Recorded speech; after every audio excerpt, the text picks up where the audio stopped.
Now, winter in Wisconsin often seems to drag on, but there's a country even farther north that has some tips for surviving the season with a smile: Denmark. I met with the local Danish community and learned it all comes down to one word.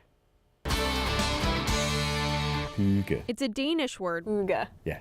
Was that close? Yes. With no direct English translation. Make your mouth like. But Professor Klaus E. Anderson Hygge teaches the concept to students of Scandinavian studies at UW-Madison. The definition I use the most when I talk about it is pleasant togetherness. He describes the feeling as a warm fuzziness. It's about atmosphere and being with loved ones. This kind of weather where you hardly can't see anything because there's snow everywhere. I mean, you want to lit a fire, right? You want to turn on some candles, maybe sit with a book, have the family sit around and just have a little bit of a conversation.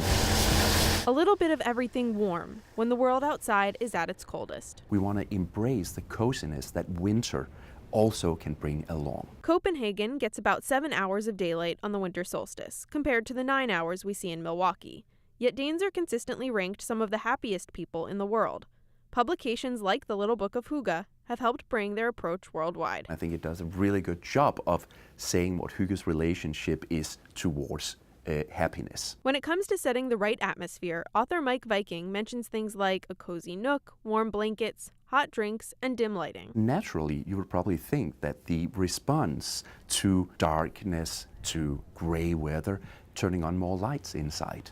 But in Denmark, it's actually the opposite. Think candles, candles, and more candles. Electric ones are better for indoor health, but with either choice, the most important part of Hygge and its happiness is to share the space with others. Invite the friends and the family over and sit around a table and talk to each other. No phones, no TV. Feeling that you're being seen and accepted, that people listen to you, and I think that's very much what Hygge also embodies. These ideas came to Wisconsin long before the book made the New York Times bestseller list. We often say here that the Danes settled in Racine, Wisconsin because it's cold, it's dark, and it's near a body of water that often is very cold as well.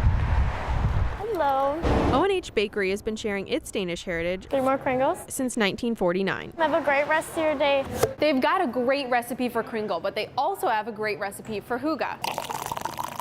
And it includes a free cup of coffee or hot chocolate for everyone who orders at the store. When you go through the holidays after that hustle and bustle, that you can have a little bit of the good life, even during the doldrums of the winter. Did you want a free coffee? A free drink is the bakery's gift to customers during Hygge Days for 1 week every January. It's like a little sugar cookie. But Matt Horton and General Manager Rebecca Jackson both agree the baked goods and staff smiles create an atmosphere of Hygge year-round. Who doesn't get a warm feeling when they see a homemade baked product? Hygge is ingrained in bakery. Looking at the cases, picking out a donut, picking out a sweet roll, that's Hygge. Denmark consumes more sweets per person than almost any other country in the world. But a New Year's resolution to eat healthier doesn't have to knock baked goods out of the picture. Anderson says it's all about moderation. Taking a small piece of kringle instead of a big one, and making sure you only do it on the weekends, and finding that right balance, because the component of being with friends is just as important. After all, a Danish is even more Hygge split in two. Milwaukee was recently ranked number 10 on a list of the country's most Hygge cities by Sperling's Best Places. The report considered local weather, pastimes, Hygge venues, and the percentage of homes with fireplaces. Well, there's so much